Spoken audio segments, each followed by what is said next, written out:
మామా welcome to our channel mind over money. Okay, కంటెంట్లోకి వస్తే మామా, మన బ్రెయిన్కి ఒక వీక్నెస్ ఉంది. ఇమ్మీడియట్ సొల్యూషన్ అంటే చాలా అట్రాక్ట్ అవుతుంది.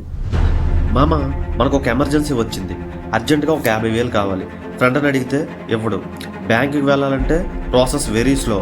అప్పుడే మనకి ఈ లోన్స్ యాప్ గుర్తుకొస్తాయి.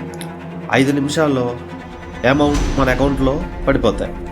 మనకు అంత ఫాస్ట్గా డబ్బులు ఇస్తున్నారంటే మనం అంతే ఫాస్ట్గా వాళ్ళ ట్రాప్లో పడిపోయినట్టే. మామ, ఈ లోన్ యాప్స్ బేసిక్గా పెయిన్ కిల్లర్ సైకాలజీని ఫాలో అవుతాయి.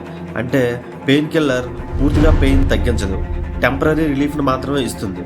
అలాగే ఇప్పుడు మన ప్రాబ్లం ఏంటి? Money shortage.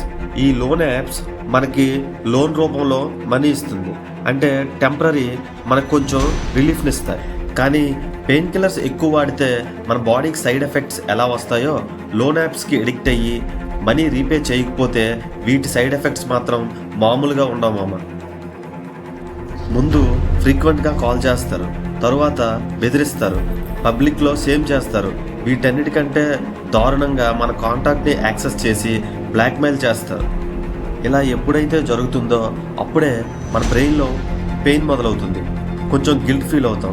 అర్జెంటుగా ఏదైనా చేసి ఈ లోన్ రీపే చేయాలనుకుంటాం.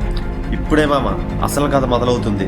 ఈ లోన్ రీపే చేయడం కోసం వేరే లోన్ యాప్లో లోన్ తీసుకో, అంటే లోన్ ఏ రీపే కోసం లోన్ బి తీసుకుంటాం, లోన్ బి రీపే కోసం లోన్ సి తీసుకుంటాం. ఇలా మనం అప్పుల ఊబిలో మునిగిపోతాం. మామ, ఒకటి గుర్తుపెట్టుకుందాం, ఈజీ ఎంట్రీ ఉన్న దారికి ఒక్కొక్కసారి ఎగ్జిట్ ఉండకపోవచ్చు. ప్లీజ్ మనందరం లోన్ యాప్స్ని అవాయిడ్ చేద్దాం. కొంచెం లేట్ అయినా ఆర్బీఐ గైడ్లైన్స్ ప్రకారం ఏర్పడిన బ్యాంక్స్లో మాత్రమే లోన్ తీసుకుందాం. ఓకే అండి, మన కంటెంట్ మీకు నచ్చినట్టయితే please like and subscribe mind over money YouTube channel.